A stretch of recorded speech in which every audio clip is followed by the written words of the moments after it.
हमारे सूरज के बनने के बाद उसकी ग्रेविटेशनल फोर्स की वजह से आसपास की सभी डस्ट और गैस के पार्टिकल्स आपस में टकराकर मिलने लगते हैं। इन कोलिजन्स की वजह से वो मजीद बड़े होते गए और उनका साइज मजीद बढ़ता चला गया, जिन्हें साइंटिस्ट ने प्लैनेटेसिमल्स का नाम दिया। ये प्लैनेटेसिमल्स स्पेस में घूमती कई किलोमीटर लंबी लंबी चट्टानें थी, जो कि एक दूसरे के टकराव से बड़ी बनती गई और आखिर में साइंटिस्ट ने इन्हें प्रोटोप्लैनेट्स का नाम दिया। जैसे हमारा चांद भी एक प्रोटोप्लैनेट है। स्टार्टिंग में हमारे सोलर सिस्टम में सूरज के करीब टेम्परेचर इतना ज्यादा था कि सिर्फ मेटल और रॉक ही सरवाइव कर सकते थे, और इसी के चलते ये 4 प्लैनेट्स अपने वजूद में आए, मरकरी, वेनस, मार्स और अर्थ। इन चारों प्लैनेट्स को साइंटिस्ट रॉकी प्लैनेट्स कहते हैं। उस टाइम पर इन सभी प्लैनेट्स पर एक जहन्नुम जैसा मंजर था। चारों तरफ आग, गर्मी, आसमान से गिरते एस्ट्रॉइड्स और लावे के समंदर थे, जो इन्हें एक जहन्नुम जैसा मंजर देते थे। शुरुआत के दिनों में हमारी जमीन की सरफेस मोल्टन हॉट लावा से ढकी हुई थी, जिसमें से काफी जहरीली गैसेस निकलती रहती थी, और कई किस्म के एस्ट्रॉइड्स अर्थ की सरफेस से टकराते रहते थे। यूं कहें कि अर्थ पर आग से जुटे हुए एस्ट्रॉइड्स की बारिश होती थी। लेकिन यही वो एस्ट्रॉइड्स थे जो हमारी जमीन पर पानी लाने का काम करते थे।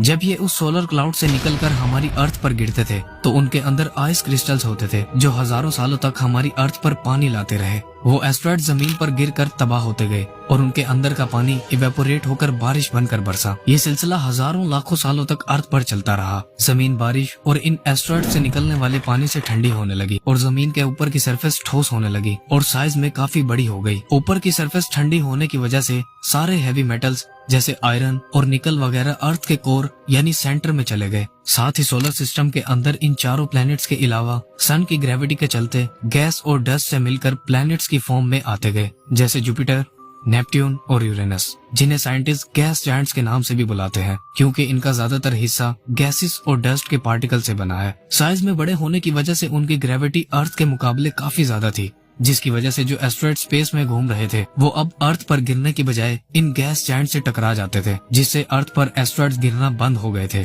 लेकिन पूरे सोलर सिस्टम के इन सभी प्लैनेट्स को फॉर्म होने में तकरीबन 1 करोड़ साल से भी ज्यादा का लंबा वक्त लगा था, जिसके बाद हमारा सोलर सिस्टम कंप्लीट हुआ था। लेकिन अभी एक और चीज ऐसी थी जो हमारी अर्थ पर होनी बाकी थी, और वो थी अर्थ की मैग्नेटिक फील्ड।